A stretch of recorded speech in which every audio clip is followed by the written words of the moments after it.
Aries, there is so much going on for you in the month of March, if it wasn't already a lot. The sun in the 12th house can be making you feel like, you know, every flaw you've ever had is just super obvious and you're the last to know. And I just want to let you know that's not the case. That's the sun in the 12th house. So welcome if you're new here, and welcome back if you're not. It's a chaotic month, but that doesn't mean it has to be negative. I'm going to pull your cards as I talk about the astrology. Otherwise, I'll just straight talk about the astrology the whole time. Right now, before I pull the first card, the sun and Mercury are about to be in your 12th house. Okay, Mercury's moving there on the 2nd of March.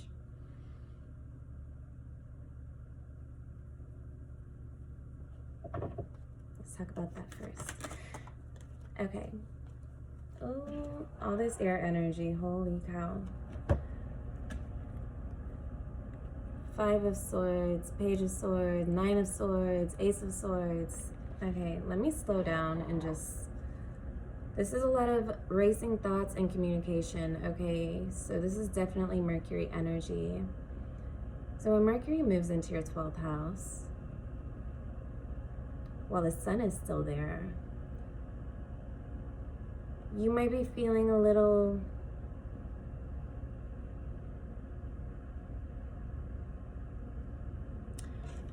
I don't want to put any words to it. Okay, come on. Okay, 3 of Swords, Aries. So you have these really big feelings right now. Venus is in your sign, Jupiter is in your sign, Chiron's also in your sign, but that's something I'm not going to mention every time because it's going to be there for a very long time. So Jupiter and Venus have you in this big emotional, like, energy. And I think Mercury moving into your 12th house is going to make you find ways of communicating those huge feelings that you have in ways that maybe you haven't before. And it also may be in ways where you have to tell people who sort of disrespect you. You might have to cut them off completely or have that conversation with them in a mature way. And I'm not stereotyping, like everyone's like Aries pops off and this and that, and I know that. You know that. You don't want to do that anymore. You want to handle things a certain way, and you might have just been not in the position to directly handle it without coming off as confrontational or coming off as the bad guy because you're the one bringing it up. Okay. Big stuff. This is just the first transit. Okay, so after that, on March 7th, there is a full moon in Virgo. This is in your 6th house, okay? Your health and your work are what this full moon is around. You know what you need to do to take care of yourself physically. Okay, this is a lot to do with physical health. Mental health is the 12th house stuff. So physical and mental, it's the same axis. It's something you're gonna want to keep in check this month. Maybe make sure, you know, your levels are right. Anything that has to do, I always think blood tests when it has to do with the 6th house. Obviously not everyone needs that. I'm not saying that at all, but it's really like the details of your health. So if something's been bothering you in that area, it will be highlighted or brought to your attention around the 7th. And that's a positive thing because this full moon of Virgo's about, look, I want you to anticipate increasing your self-worth by 10 this full moon. Okay, let me just jump into that. Given your health is fine and everything is fine, increasing your self-worth, like that's the theme really before the full moon. But leading up to the full moon, it's going to be like a place where you can't avoid it, right? It's going to be in your face. So Let's talk about the full moon. What do we have for the full moon for Aries?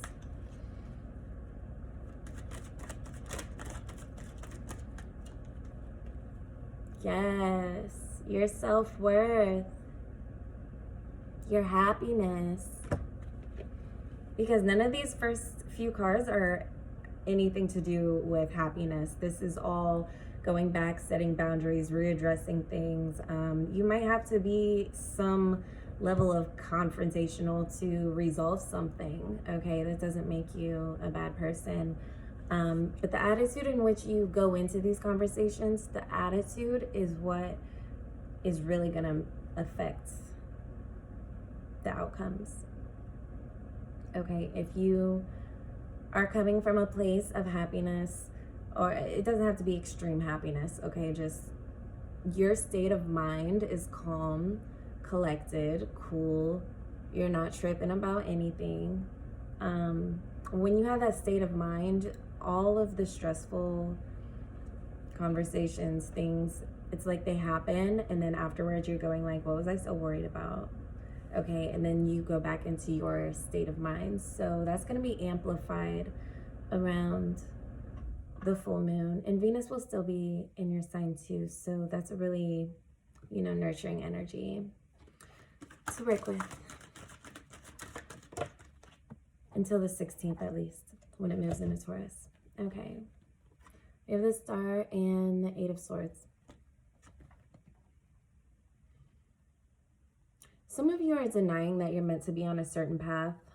Some of you have been denying a certain path for yourself for a long time. Maybe you've given yourself all these reasons why that can't be you, why you have to wait for something, and the energy is coming through right now.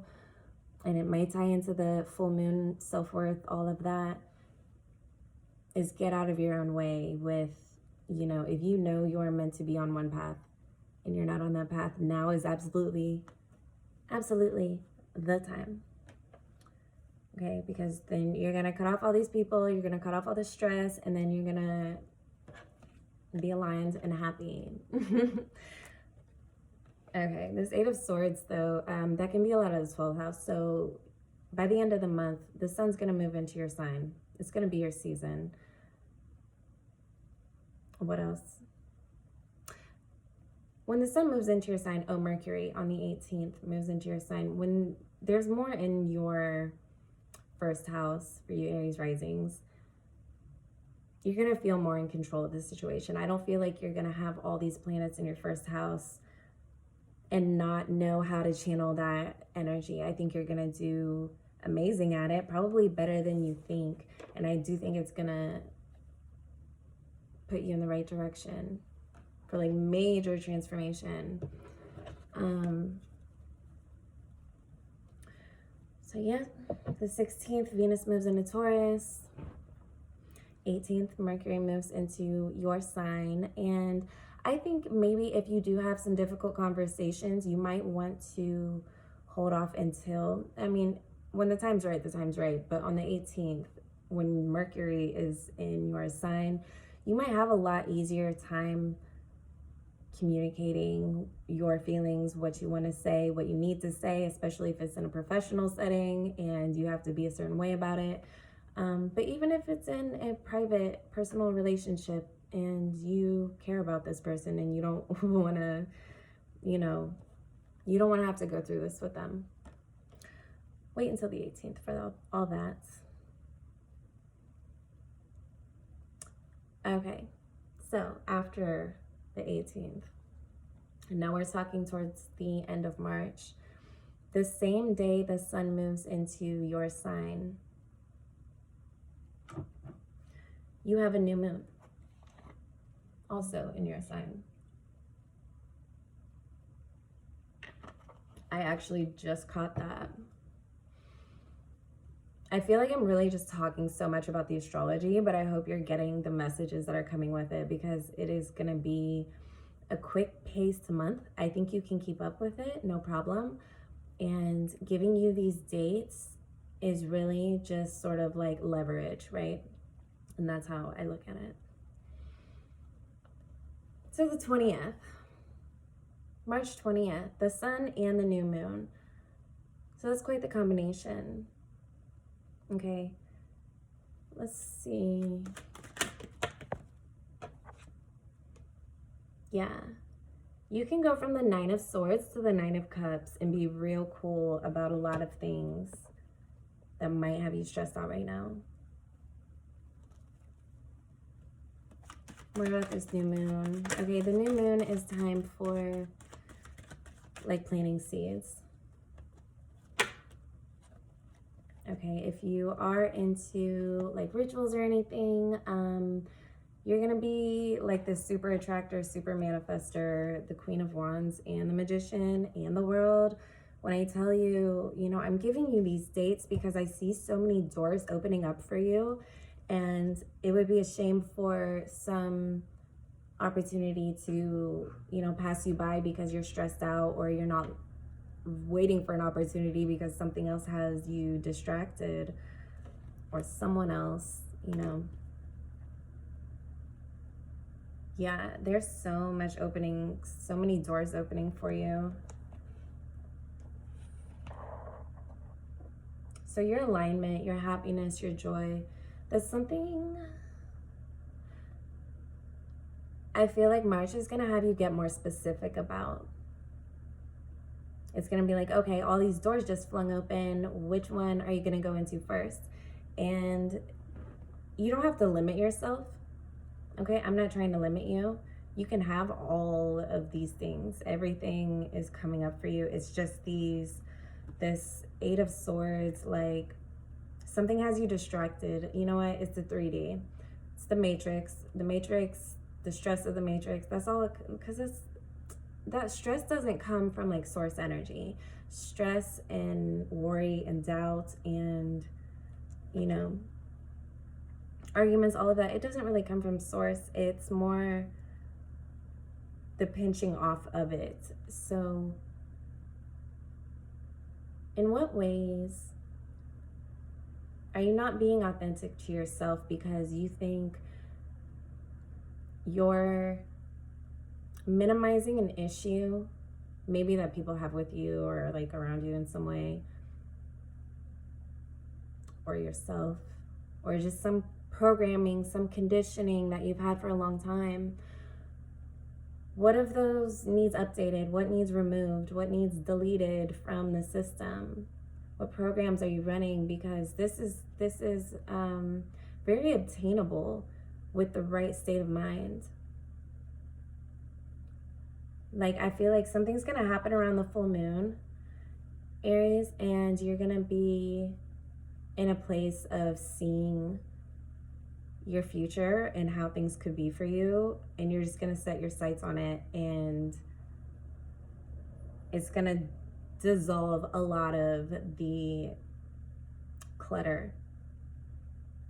Speaking of clutter, on the 25th of the month, after your new moon, Mars finally moves out of Gemini and into Cancer. Okay, so this is going to be in your 4th house. So you might vigorously be remodeling, redesigning,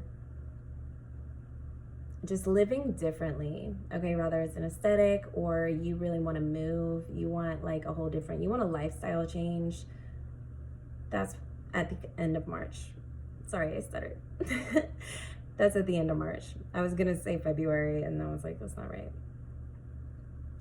So big changes for you. If you wanted like a whole new lifestyle a month from now, there's definitely supportive energies for that in March. The beginning of March for you, Aries, is gonna be a little shaky. Okay, you might have a moment or here or there where you need to stabilize because it just seems a little too overwhelming. Okay, people, places, things, all of that. But all these planets, all these transits, I think around the 25th, you're going to be so inspired that you're just like, you want new everything. I'm not saying throw everything out and get new. But that's the feeling, is like everything just, you're looking at life in a new lens, right? Like the whole world looks differently to you at the end of March versus the beginning. And I think that's the overall message here. Okay, I'm gonna leave it at that. I hope I didn't ramble that whole time, because it sure felt like it. I hope that benefits you. My rambles benefit you in some way. So if you want to get a more detail, get a personal reading. I have mini readings, full readings, love readings. My website's below, gelatotarot.com. Email me after you book your reading. Otherwise, I'll have to consider it a donation, because I won't know where to send your reading, right? So, yeah. Okay. All right, I think that's it, Aries. I'm going to get off here before I jumble more words.